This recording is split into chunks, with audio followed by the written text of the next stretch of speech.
हमरो एगो सीधे आइल बा कि अरे रहे 11 मई के तोर शादी ई काते क दिहले रे हरम जादी।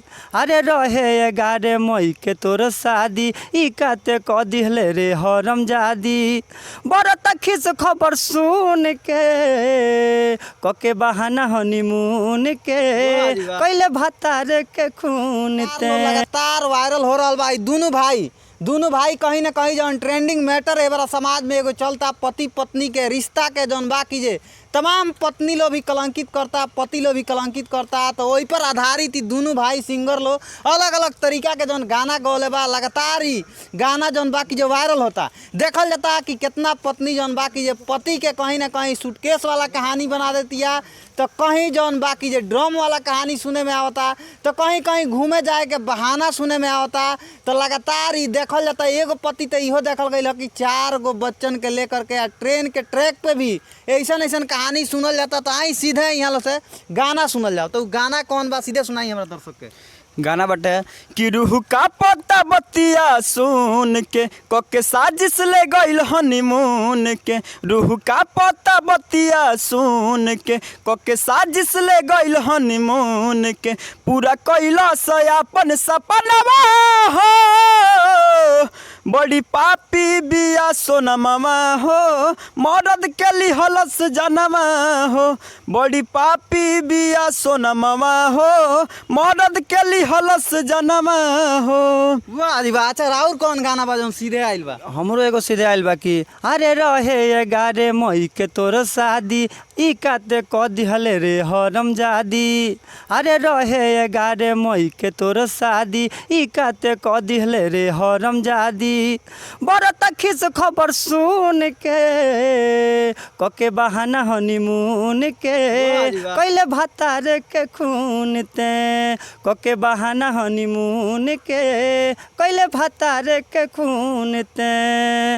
ये गाना हमने गले बन जा। अच्छा गाना जौन सीधे ट्रेंडिंग एवरा चल रहा बा ई का देख करके गाना दोनों भाई बनावल बा। ये सब देख के बनल जा कि आजकल के समाज में सब का होता। पहले तो कुछ दिन पहले ड्रम में काट के जन भरले रही उनका भी ड्रम वाला एगो ड्रम वाला भी ऐसे पहले आप सब देख लो कि जाकि एगो ड्रम वाला भी कहानी रहे ऊपे भी हम गाना बनेले रहनी कि कह दिलू मटर भतार के।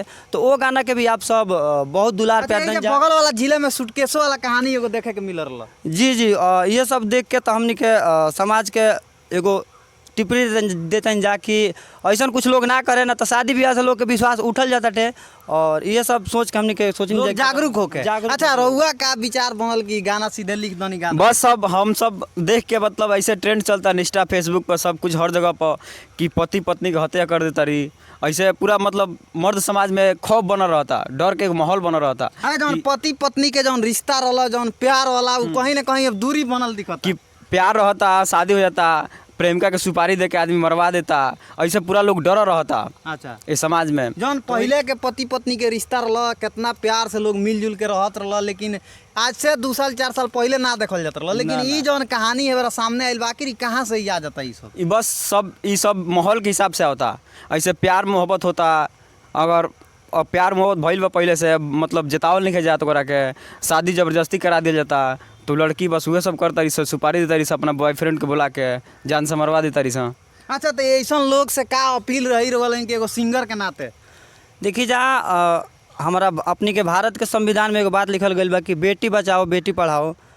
लेकिन आजकल बेटे लोग के खतरा बाटे और बेटिए लोग बेटा के मरवा देते। तो आप सबसे निहोरा बा कि आप सब सतर्क रही जा और ये सबसे दूर रही जा। अच्छा कहीं ना कहीं वाला इनका अपील बा कि अगर शादी होता तो पूरा सोच समझ के हो ना जी। अगर शादी से पहले लोग अगर मने कह दी पूरा सोच समझ के फैमिली देख के लड़की के नेत देख के लड़की के अगर राय लड़की लोग से एक और बात कहल चाहता जा कि अगर तुम लोग के लड़का पसंद नहीं है तो शादी मत कर लो, इग्नोर कर दो। लेकिन एगो माई के लाल के एगो बहन के भाई के मत छीन लो यार। कितना लोग के पोसे पाले में 20 साल टाइम लगेला, 25 साल टाइम लगेला, लेकिन तनिक 1 दिन में 2 दिन में माई बाप के एगो जलत दिया के बुताए तर जाता। ऐसा मत करा जाता नहीं क्या। अच्छा वैसा जौन कलेजा के टुकड़ा के लोग इंतजार करेला कहीं ना कहीं जब फल आवता खाए के जब समय होता तो ये लोग कहीं ना कहीं गड़बड़ कर देता। गड़बड़ कर देता अपना थोड़ा सा लालच में थोड़ा सा बस प्यार के चक्कर में। बस हमारा प्यार जिंदा रहे। तो ई उन्हें शादी से पहले ई लोग नहीं क्या सोचो पहले नहीं सोचत अच्छा। पहले नहीं सोचत तू जब शादी हो जाता तब वो लोग के प्यार सवार होता भूत अच्छा ओकरा बाद से वो लोग पहले ही भूतवा ना सवार नहीं ओकरा करत। पहले नहीं बताओ केहू कि हमारा प्यार बा उनका से हम उनके शादी करें कुछ ना जब शादी हो जाता ओकरा बाद से वो लोग के प्यार के भूत सवार होता कि हमार प्रेमी बा फोन करता ओकरा से मिले के बा ई सब बाद में एकरा होता पहले प्रेमी नहीं नहीं खे रहत जब शादी हो लोग गया से बाद का अपील रही बस ये बा कि आप लोग अगर प्यार के लिए बने तो पहले बता दिया कि हम प्यार के लिए बानी शादी ना करब अब केहू के जान से मरवा दिया जाए शादी करके तो ये गलत बात बाटे ई सब दूसरा अच्छा केहू के नहीं। परिवार ना बर्बाद बस दूसरा केहू के बर्बाद परिवार ना बर्बाद ना कल जा